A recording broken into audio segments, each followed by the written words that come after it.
Love is not something you can achieve by yourself. Galatians 5:22. Now, these are the fruit of, what is the first one?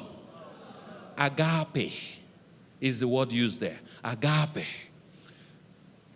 What does that mean? It means to love another human being unconditionally. You need the Holy Spirit.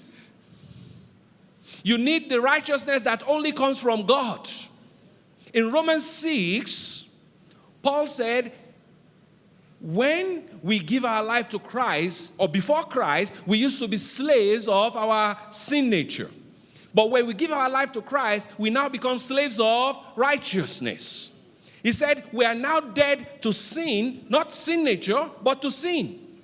Because now Jesus has imputed righteousness on our behalf. I hope somebody is hearing what I'm saying. When you have that, and the Holy Spirit bear witness with your spirit, Romans 8:16, then you are able to love unconditionally. Even if your wife go to work at night on a broom, you still love her unconditionally. Some of you will get that later. Even if your husband has coconut head, you still love him. One woman came to me many years ago when I was still in charge of marriage for my church. Oh, my husband, his mouth stinks. It smells. I'm like, really? I said, everybody's mouth stinks. Try eating and then talking. After eating, then you'll see what comes out. That's why we all buy gum and Altoids. I said, so go and buy him some Altoids. We give excuse. Another woman told me, if God knows my husband, he will change that rule of women submit. I said, what happened? He said, my husband is not smart. I said, really? True story. I said, really? I said, who married him? He said, I married him. I said, then guess who is not smart?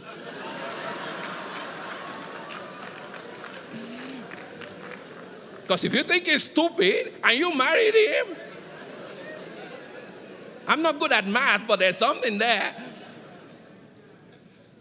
It's a fruit of the Spirit. When you have the Holy Spirit in you, it cautions you, it tells you, love him unconditionally. In spite of her. Love hurts. When you love, as the Bible commands, when you make a decision to do something for somebody in spite of them, it hurts you. I'm standing here to tell you that the person that will hurt you the most are not people you don't know, are people you know. I have been in ministry 20-something years now. I've been blessed to know people around the world, speak to lives, speak to different lives. I particularly love mentoring. And you know the people that hurt me the most?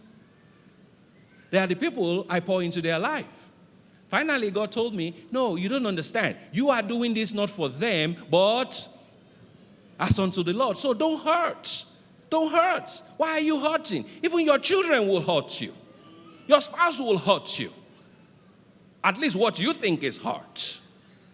I hope somebody's getting this. Love hurts. Even when you are disciplining somebody, it hurts. I remember, fighting our children over the cell phone. That was a big deal in those days. Oh my God. Thank God they are older now. Y'all got to deal with it now. Those of you having young people. It was a battle. I told them no cell phone till 13. I tried, but I'm sure I didn't succeed at least for the last 2. Then when we are eating, put your phone in a basket. All those things, the discipline things that you do, they didn't like it, but now they are appreciating it. But while they were doing it, he hurt them, he hurt you, but they didn't appreciate it. That's why the book of Hebrews says, God corrects those whom he loves. The word corrects there, discipline, means to train accordingly, to train in the pattern of. Love hurts. If you have not loved somebody till it hurts you, then you have not loved. In the Gethsemane, Jesus said, he hurt so much, he sweat blood, and he said, Father,